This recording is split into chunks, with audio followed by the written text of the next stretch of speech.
जय Hind cadets, welcome to भाभी board channel. आप सभी का स्वागत है personality development and leadership series में। आज हम टॉपिक करेंगे कम्युनिकेशन स्किल्स।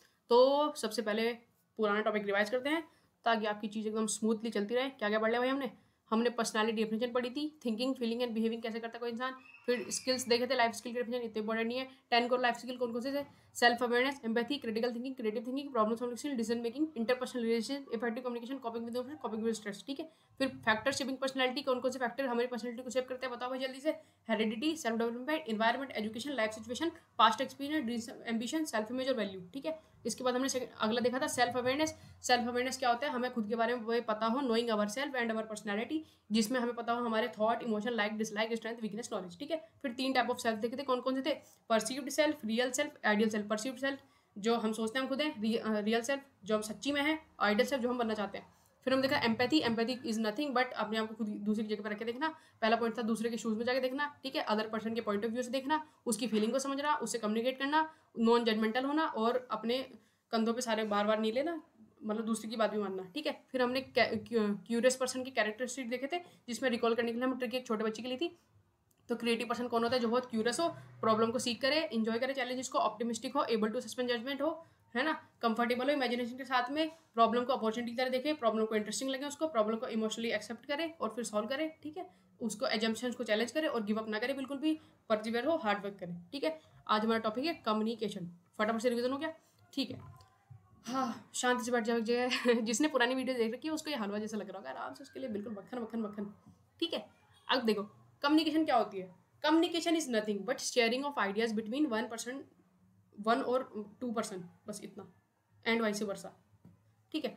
अब इसका डेफिनेशन इसको ऐसे याद कर लेते हैं। Communication is sharing of ideas, opinion, thought, feeling and understanding through speech, writing, gesture और सिंबल्स बिटवीन 2 और मोर पर्सन्स। अब क्या बोलते हैं समझ में नहीं आया। ठीक है, ध्यान से देखो। कम्युनिकेशन क्या होता है? शेयरिंग ऑफ आइडियाज, अपने विचार दूसरों के साथ में साझा करना कि कैसे कैसे कर सकते हो, या तो बोल के या लिख के या ऐसे जेस्चर से या किसी सिंबल से समझा करके, है ना। तो ये कम्युनिकेशन होता है, मतलब आपने बात कर ली। ओपिनियन, थॉट, फीलिंग को एक दूसरे का शेयर करना, किस किस तरीके से? बाय स्पीच, बोल करके, लिखित में, राइटिंग से, जेस्चर से, सिंबल से। क्लियर? ये हुई कम्युनिकेशन। डेफिनेशन मेरे ख्याल से क्लियर।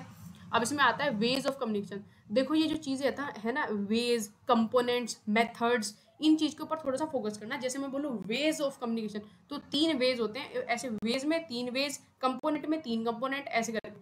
तो लेकिन जो की टर्म्स है ना, ये याद रखना, क्योंकि वेज में आप कंपोनेंट लिख के आओ, कंपोनेंट में वेज लिख के आओगे नहीं, तो इसलिए बिल्कुल अलर्ट हो गए, है ना। वेज, वे माने हुआ तरीके। वेज का अगर से मतलब देखे तो रास्ते। कम्युनिकेट करने के 3 तरह के लोग या तीन तरह के व्यवहार की 3 रास्तों से आगे से बात कर सकते हैं, ऐसे समझ लो आप इस चीज को, है ना। तो 3 तरीके होता है, 3 वेज होते हैं कम्युनिकेशन। कितने वेज होते हैं? 3। कौन कौन से? Aggressive, passive, assertive. कौन कौन से वेज में? रिपीट करो मेरे साथ। Aggressive, passive, assertive. Aggressive communication, passive communication and assertive communication. ठीक है। ये डायरेक्ट लिख देना, बी सर्टे में हो तो, सी सर्टे में हो तो थोड़ा थोड़ा एक्सप्लेन करने के लिए बोल देते हैं इसको, तो हम एक्सप्लेन कर लेते हैं भाई, हमें क्या दिक्कत है एक्सप्लेन करने में। ठीक है।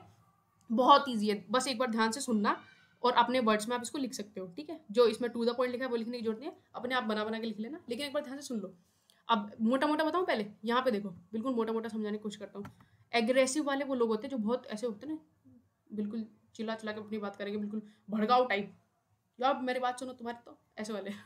वो एग्रेसिव है, बहुत गुस्से में, है ना। एग्रेसिव से समझ आ रहा। पैसिव वाले बिल्कुल ऐसे ही, मामलों ने बोलो ना बोलो कोई फर्क नहीं पड़ रहा, ऐसे ही शांत बैठे हैं, ऐसे वाले। असर्टिव वाले होते हैं सबसे बढ़िया, एकदम मस्त वाले, जो अच्छे से बात करते भी है, बात सुनते भी है, बात मानते भी हैं, ऐसे वाले, वो असर्टिव है। एक मोटा मोटा अंदाजा लग गया। अब डेफिनेशन देख लो थोड़ी थोड़ी सी। देखो एग्रेसिव वाले होते हैं, they believe that everyone like them. Aggressive वाले को लगता है कि उनको सब लोग पसंद करते हैं, है ना। और वो दे नेवर बी रॉन्ग, और कि वो कभी भी गलत नहीं हो सकते, उनको सब लोग बहुत पसंद करते हैं और वो कभी भी गलत तो होंगे ही नहीं, उनको ऐसी फीलिंग होती है अपने अंदर से। ठीक है। दे आर क्लोज माइंडेड, उनका दिमाग बिल्कुल बंद होता है, किसी की बात तो सुननी नहीं होती, दिमाग तो बंद ही होगा।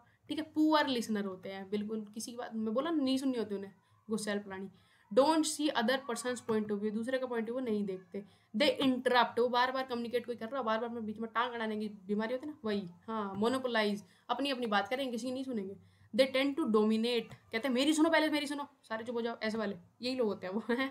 पुट डाउन अदर्स, सबको नीचे दिखाने की कोशिश करते रहेंगे, है ना। दे आर बॉसी, ऐसे ऐसे फील कराते हैं मैं ही डाउन हूँ यहाँ का, है ना। दे टॉक वेरी लाउड, बहुत तेज बोलते हैं वाले लोग। कौन? एग्रेसिव वाले। एक क्लियर हुआ आइडिया? आप खुद से बना के भी लिख लोगे यार, तो ईजी है भयंकर, इसमें क्या रटने की बात होगी, ठीक है। अब नेक्स्ट देखो पैसिव। पैसिव जैसे उसका नाम है वैसे काम करेगा। They do not express their true feelings, वो अपनी फीलिंग एक्सप्रेस नहीं करते, चुप रहेंगे आराम से, बिल्कुल ठीक है। डू नॉट डिसएग्री, वो किसी को किसी चीज़ के लिए कभी मना नहीं करते, उनको ऐसा लगता है दूसरे को बुरा लग जाएगा, वो पैसिव में आएंगे। There communication style is indirect, वो इनडायरेक्टली बात करने का ज़्यादा ट्राई करेगा, ज़्यादा बोलते बोलते नहीं है, इशारे से ज़्यादा यूज़ करेंगे, है ना। They do not speak out, very hesitant, बोलते नहीं है, बहुत हेजिटेशन होती है उनको, है ना। Lack of facial expression, facial expression तो होते ही नहीं, है ना। आई कॉन्टैक्ट भी नहीं करते, they don't make eye contact, तो ऐसे वाले होते हैं पैसिव। पैसिव क्लियर हो गया। अब है असर्टिव। असर्टिव वाले में देखो ये सबसे अच्छे होते हैं। The person believes he and she as well as others are valuable, ये सबको वैल्यूएबल समझते हैं कि हाँ हम भी इंपॉर्टेंट है, हमारी कम्युनिकेट करना भी, और दूसरा इंसान जो बोल रहा है उसका सुनना भी इंपॉर्टेंट है, तभी तो अच्छी कम्युनिकेशन होगी भाई, है ना। They know if they have rights then other also have rights, अगर उनको ऐसा लगता है कि अगर उनके पास बोलने का अधिकार है, दूसरे के पास भी बोलने का अधिकार है ना। दे आर एक्टिव लिसनर्स, देखो कितनी इंपॉर्टेंट बात है, वो बहुत एक्टिवली सुनते हैं, बिल्कुल ध्यान से कंसंट्रेट होकर कि सामने वाला इंसान क्या बोल रहा है ना। दे आर एक्शन ओरिएंटेड, है ना, अटेंटिव होते हैं, वोकल होते हैं, एक्सप्रेसिव होते हैं बहुत ज़्यादा, गुड लिसनर्स होते हैं, अवेयर होते हैं जिस बारे में बात हो रही है ना। सपोर्टिव होते हैं, परसुएसिव, फेयर होते हैं, ओपन होते हैं, कंसिस्टेंट इन बिहेवियर, ऐसे करके, अरे जितने याद रह जाए, एक तो समझ आ रहा है वो लिख देना बस, खत्म, ठीक है ना। रियलिस्टिक होते हैं वाले पर्सन, है ना। दे आर ओपन माइंडेड, है ना, जेस्चर यूज करते हैं और आई कॉन्टेक्ट मेंटेन करते हैं। क्लियर हुआ? खुद से लिख पाओगे कि नहीं? असर्टिव वाले सबसे बढ़िया कम्युनिकेशन करते हैं, पैसे वाले उससे थोड़ी खराब, एग्रेसिव वाले तो करते ही खराब है। पैसे वाले तो बात ही नहीं करते, क्या कह रहे हो?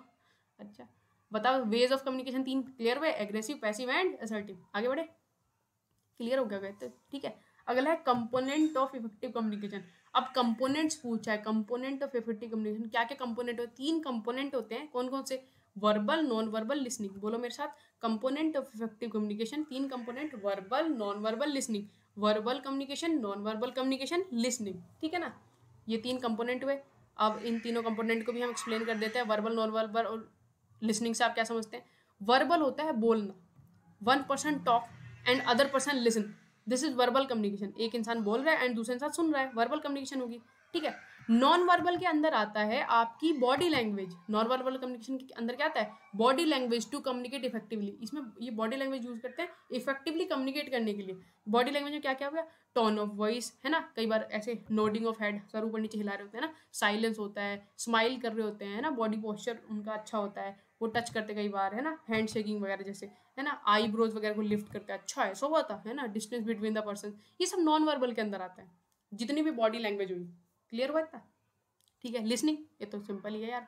The listeners must give attention to all that is said. जो लिसनर होता है उसको बिल्कुल ध्यान देना चाहिए कि क्या क्या बोला जा रहा है, without interrupting the speaker and react later in the relevant manner. कि बीच बीच में नहीं बोलना, इंटरप्ट नहीं करना, बार बार बीच बीच में स्पीकर को परेशान नहीं करे भी ना, चुपचाप से बैठ के सुनना और बिल्कुल लास्ट में जाके अपनी बात बताना या उसका रिप्लाई करना, ठीक है। तो 3 कंपोनेंट याद हो गए, ईजी थे। क्या थे कंपोनेंट? 3 याद करो, verbal, non verbal and listening. याद हो गए? ठीक है। अगला है आपका common barriers to effective communication. अब ये क्या हो गया? बैरियर माने होता है रुकावट। आप बाइक चलाते हो या एक्टिवा गाड़ी वगैरह, तो रास्ते में स्पीड ब्रेकर आते हैं ना, तो ब्रेकर होता है बैरियर। घोड़ी की रेस देखी कभी? तो बीच में हर्डल्स रखे होते हैं, हर्डल्स कुछ, तो वो भी होता है रुकावट, बाधा। बैरियर मीन्स रुकावट, बाधा क्या होती है। तो ये पूछा कि कॉमन बैरियर बताओ इफेक्टिव कम्युनिकेशन के, कि अगर हम आपसे बात कर रहे हैं तो हमारे बीच में क्या क्या बाधाएं आ सकती हैं। या तो लिसनिंग बैरियर हो सकता है कि किसी इंसान को, मतलब लिसनिंग में कोई बहुत सारे होते हैं इसके पॉइंट्स, इसमें कितने सारे लिसनिंग बैरियर्स होते हैं कि लिसनिंग के अंदर पे, जैसे कि सपोज करो कि लैंग्वेज ही समझ में नहीं आ रही, क्लियरली मैसेज ही कन्वे नहीं हो पा रहा, इस तरीके के, ठीक है। स्पीकिंग में बैरियर हो सकते हैं, कुछ वर्ड्स ही क्लियर नहीं बोल पा रहे, मम्बलिंग ऑफ वर्ड्स हो रहा है, ईटिंग अप हो रहा है वर्ड्स का बीच में, तो वो स्पीकिंग बैरियर होते हैं। और भी अदर बैरियर होते हैं, टेक्निकल बैरियर हो जाते हैं, बहुत सारे इशू हो जाते हैं ये, तो ये भी आते हैं। ये पेपर में सवाल ऐसे नहीं आएगा कि common barrier of effective communication बताओ। पेपर में पूछेंगे कि write down any 5 listening barriers while communicating, write down any 5 speaking barrier while communicating, या any 5 other barriers while communicating. तो ये 5 बैरियर आपको याद रखने हैं, सारे बैरियर हम पढ़ेंगे। जैसे देखो लिसनिंग बैरियर में ये आता है, सारे के सारे ये पॉइंट्स हुए, फिर स्पीकिंग बैरियर में ये पॉइंट्स हुए और अदर बैरियर में ये वाली वीडियो बहुत लंबी हो जाएगी तो इसमें कवर नहीं कराने मैंने, ठीक है। फिर ये बैरियर हो गए, ठीक है। बैरियर आपको समझ में आया कि रुकावट जितनी हुई, इतना तो क्लियर होगा। अगला देखो रिड्यूसिंग कम्युनिकेशन गैप। इसका मतलब ये होता है कि देखो अब इतनी सारी रुकावट आपने हमें गिनवा दी कि ये प्रॉब्लम हो सकती है कम्युनिकेट करते हुए। अब उस कम्युनिकेशन में इतनी सारी परेशानियों को हल करने के क्या तरीके हैं, मतलब कम्युनिकेशन गैप जो आ जा रहा है उसको कम कैसे करें, रिड्यूस कैसे करें, that is reducing communication gap. This is also important. ये भी आपका 5 मार्कर 10 मार्कर में पूछ लेते हैं कि कम्युनिकेशन गैप को कैसे रिड्यूस करोगे, हमको पॉइंट्स बताओ उस चीज़ के। तो ये हम पढ़ने वाले हैं आज नहीं, आज आपको ये चीज़ याद करनी है, वेज ऑफ कम्युनिकेशन है ना, और कंपोनेंट ऑफ कम्युनिकेशन और व्हाट इज कम्युनिकेशन, और पुराने वाला आपने रिवाइज कर ही लिया है, ठीक है। इसको हम नेक्स्ट वीडियो में पढ़ेंगे। तब तक कि आप मोटा मोटा याद कर लो, नहीं तो आप मिक्स हो जाएगा है ना, कंफ्यूज जाओगे एक दूसरे में और वो अच्छा नहीं होता। लाइक आराम से पढ़ते जाओ और याद करने की जिम्मेदारी मेरी। चलो आज के लिए इतना ही, मिलेंगे नेक्स्ट वीडियो में, तब तक के लिए जय हिंद।